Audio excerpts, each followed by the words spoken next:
ನಮ್ಮ ಮಕ್ಕಳ ಶಿಕ್ಷಣಕ್ಕಾಗಿ ಡಾಕ್ಟರ್ BR ಅಂಬೇಡ್ಕರ್ ಹೇಳಿದಾಗೆ ವಿದ್ಯಾವಂತರಾಗಿ ಸಂಘಟಿತರಾಗಿ ಅಂತ ಹೇಳಿದ್ದಾರೆ. ನಾವು ಸಂಘಟಿತರಾಗಿದ್ದೇವೆ. ನಮ್ಮ ಬಬ್ಬುಸ್ವಾಮಿ ದೇವರ ಈ ಕಾರ್ಯಕ್ರಮದಲ್ಲಿ ನಾವೆಲ್ಲ ಸಂಘಟಿತರಾಗಿದ್ದೇವೆ. ಹಾಗೆ ಮಕ್ಕಳ ವಿದ್ಯಾಭ್ಯಾಸಕ್ಕೆ ನಾವು ವಿದ್ಯಾಭ್ಯಾಸದ ಬಗ್ಗೆ ಹೆಚ್ಚಿನ ಒತ್ತು ನೀಡಬೇಕು. ಯಾಕಂದರೆ ಈ ಕಾಲಘಟ್ಟದಲ್ಲಿ ನಮಗೆ ಶಿಕ್ಷಣ ಇಲ್ಲದಿದ್ದರೆ ಏನೂ ಮಾಡಲಿಕ್ಕಾಗೋದಿಲ್ಲ. ಎಷ್ಟೇ ಸಂಪತ್ತನ್ನು ಒಟ್ಟುಗೂಡಿಸಿಡಿ, ಅದರಿಂದ ಪ್ರಯೋಜನ ಇಲ್ಲ. ಮಕ್ಕಳಿಗೆ ಶಿಕ್ಷಣ ಕೊಡಿ, ಅವರಿಗೆ ನಮ್ಮ ಸಂಸ್ಕೃತಿಯನ್ನು ಕಲಿಸಿಕೊಡಿ. ಹಾಗೆ ಮಕ್ಕಳಿಗೆ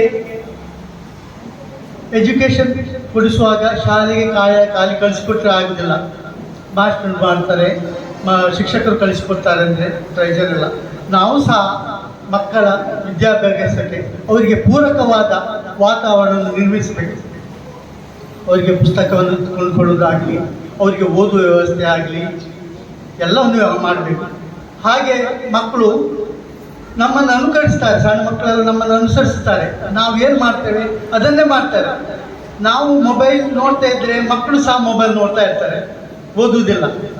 ಹಾಗೆ ನಾವು TV ಧಾರಾವಾಹಿಗಳನ್ನು ನೋಡ್ತಾ ಇದ್ದರೆ ಅವರು ಸಹ ಅದನ್ನೇ ಅನುಸರಿಸ್ತಾರೆ. ಮತ್ತು ಏನು ಕೆಟ್ಟ ಪದಗಳನ್ನು ಬಳಸ್ತೀರಿ ಅದನ್ನೇ ಅವರು ಬಳಸ್ತಾರೆ. ಆದ್ದರಿಂದ ನಾವು ಮನೆಯಲ್ಲಿ ಒಳ್ಳೆಯ ಪದಗಳನ್ನು ಬಳಸಬೇಕು. ಜಗಳ ಮಾಡುವುದಲ್ಲ, ಬೊಬ್ಬೆ ಹಾಕುವುದಲ್ಲ, ಮಕ್ಕಳು ಅದನ್ನೇ ಕಲಿತಾರೆ. ಈಗ ನೀವು ಜಗಳ ಮಾಡ್ತಾ ಇದ್ದರೆ ಮಕ್ಕಳು ನೋಡ್ತಾ ಇರ್ತಾರೆ. ನೀವು ಜಡ್ಜ್ಮೆಂಟ್ ಕೋರ್ಟಿಗೆ ಹೋಗಬೇಕಂತಿಲ್ಲ, ಅವ್ರ ಹತ್ರ ಕೇಳಿದರೆ ರಿಯಲ್ ಆದ ಜಡ್ಜ್ಮೆಂಟ್ ಕೊಡ್ತಾರೆ. ಅವರೆಲ್ಲ ನಿಮ್ಮನ್ನು ನೋಡ್ತಾ ಇರ್ತಾರೆ, ನಿಮ್ಮನ್ನು ಅನುಸರಿಸ್ತಾ ಇರ್ತಾರೆ. ಹಾಗೆ ಮಕ್ಕಳನ್ನು ಈ ದೊಡ್ಡ ಮಕ್ಕಳು ಆಟ ಆಡುವಲ್ಲಿ ಬಿಡಬಾರ್ದು. ಈ ದೊಡ್ಡ ದೊಡ್ಡ ಮಕ್ಕಳು ಈ ಯುವಕರೆಲ್ಲ ಆಟ ಆಡ್ತಾರೆ, ಅಲ್ಲಿ ಮಕ್ಕಳನ್ನು ಬಿಡಬಾರ್ದು. ಯಾಕೆ ಅಂದರೆ ಈ ಮಕ್ಕಳು ಅಲ್ಲಿ ಕೂತ್ಕೊಳ್ತಾರೆ ಹೋಗಿ. ಈ ದೊಡ್ಡವರು ಆಟ ಆಡ್ತಾ ಇರೋರು ಬೀಡಿ ತಗೊಂಡು ಬಾ, ಸಿಗರೇಟ್ ತಗೊಂಡು ಬಾ, ಗುಟ್ಕಾ ತಗೊಂಡು ಬಾ ಅಂತ ಹೇಳ್ತಾರೆ. ಈ ಮಕ್ಕಳು ಗುಟ್ಕಾ ಮತ್ತು ಬೀಡಿ ಸಿಗರೇಟನ್ನು ತಂದು ಕೊಡ್ತಾರೆ ಅವರಿಗೆ. ಮತ್ತು ನೋಡಿದ್ರೆ ನಾವು ತಿಂದರೆ ಏನಾಗ್ಬೋದು, ಇದು ನಮ್ಗೆ ಒಳ್ಳೇದಲ್ವಾ, ಚೆಂದ ಆಗ್ತದಲ್ಲ ಅಂತ ಮಾಡ್ತಾರೆ.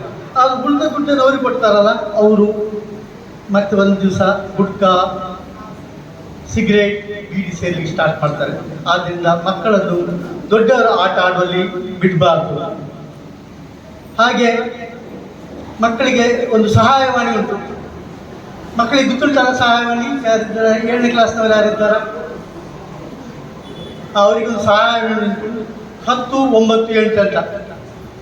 ಮಕ್ಕಳಿಗೆ ಏನೇ ತೊಂದರೆ ಆಗಲಿ, ಮಕ್ಕಳಿಗೆ ಯಾರಿಂದ ಶೋಷಣೆ ಆಗಲಿ, ಮಾನಸಿಕ, ದೈಹಿಕ ಹಾಗೂ ಲೈಂಗಿಕ ಏನು ತೊಂದರೆ ಆದರೂ ಅವರು 10, 9, 8ಕ್ಕೆ ಕಾಲ್ ಮಾಡಬೇಕು.